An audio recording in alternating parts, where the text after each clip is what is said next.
What's up, guys? It's Mr. Comer here, and kind of doing like a weekly wrap-up of some of the stuff that we learned. This week in Earth Science class, you guys are going to be doing a lab.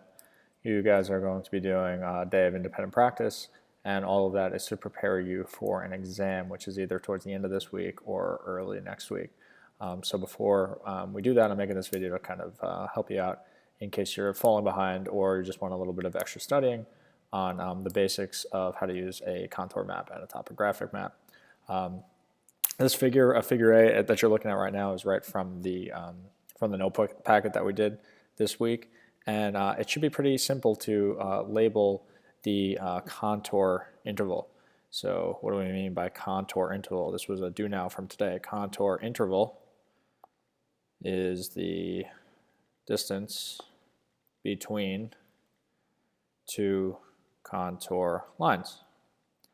So in this case, we are going to identify the contour interval of this map. So right away they give it to you, right? The contour interval is 10, so we need to label it. Well, that should be a home run for us because we all know that the ocean is at sea level. So this first contour line we're going to label 0. The second one we're going to label 10, and things will get neater as I get a more precise stylus. I'm just using my finger today. The next one is 20, and the next one is 30. How do you like that? Well, then very often they put letter X right here in the middle. And, well, what is the maximum that X can be? So actually, let me type that out. What is the maximum that X can be? Well, a lot of students were getting confused, and they were saying, well, could it be 40? 40? No, it can't be 40, because if it was 40, we would have to put another contour line. All right, so we know that X has to be less than 40. But we know because it's greater above this contour line here, that it's somewhere between 30 and 40. So the maximum that X can be is something like 39.9999999, because as soon as we hit 40, we'll have to do another contour line. Make sense? All right, on to the next one. All right, so this is where things start getting a little weird. We start off right away, and we already know that same thing, right? We identify our contour interval. This time our contour interval is 20. So the ocean is going to be at 0, that's sea level. So the next contour line is going to be 20. Very cool. The next contour line, again, the distance between those two contour lines is going to be 40. And then everybody wants to go and write 60 for this one. But that's wrong. All right, so don't do that. This is a special type of contour line here.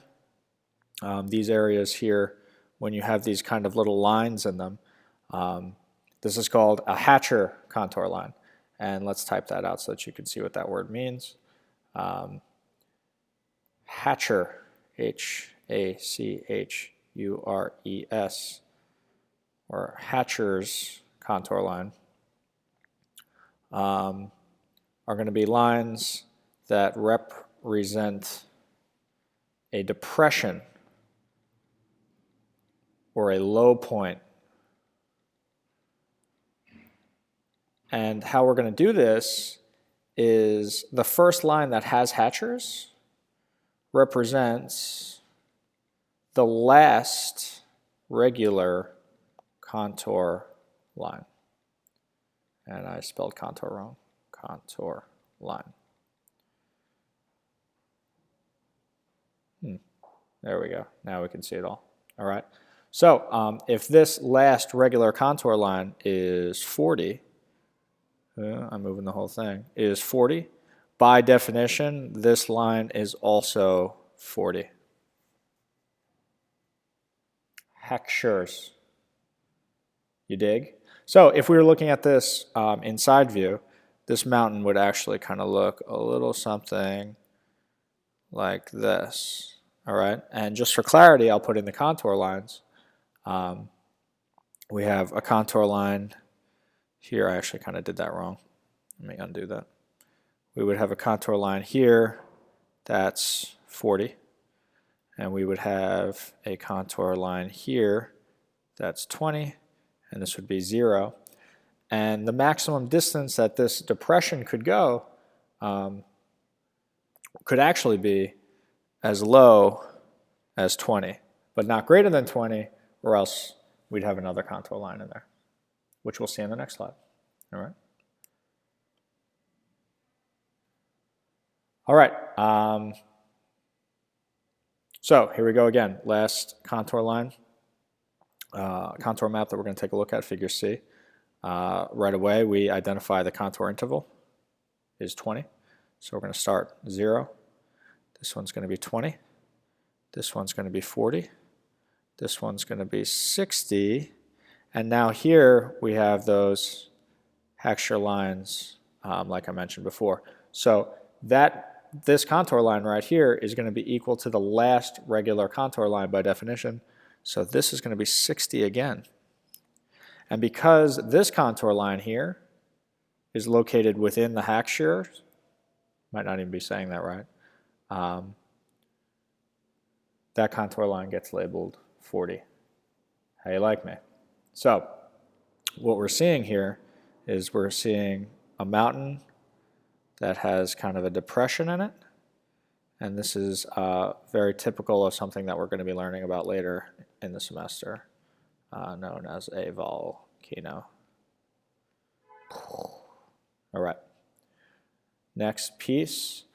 This is just a quick review. Everybody seems to have a pretty good handle on this, but I just want to make sure that we're okay on the notation.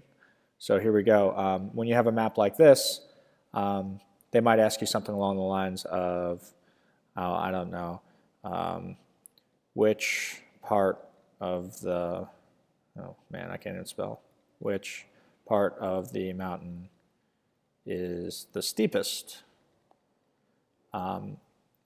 using the contour lines. And that should be pretty easy because we know that where contour lines are closest together, that means that things are going to be the steepest. So what's going to happen here is we need to label this. We need to label this map, all right? So with a compass rose. So never eat stolen wallets. And we know that the area that has the closest contour lines equals the steepest. And then the area over here with the most gradual slope would have the contour lines that are furthest away. Huh? We okay? All right. Oh, this last piece. Okay. So in this last map, we have a river. And it tells us that we need to connect lines A and A prime, B and B prime, and so on and so forth. But the thing is, we need to know that when we have a river, we have to use our V's. And V's always point upstream. So what does that mean? If I was connecting these contour lines D and D prime, when I hit the river, I'm going to make a V, and I'm going to go. And I didn't hit the river exactly because I'm doing this with my finger, but you can get the kind of gist of it. These V's point upstream. Therefore, the direction of the water is flowing downstream. The direction of the water flows down. In this case, it's going to be southeast. Cool? All right. I don't think I have much more. This was the thing that was on the back of your note packet, and it should serve as a good review to make sure that you know how to do all of these things. So if you can do that, I'm going to try to cut this video down because I don't even know if we're still recording anymore. And that'll be it. And yeah, that's it for now. It was a pretty successful test. What do you guys think? You guys let me know if you like these things. And I'm going to stop.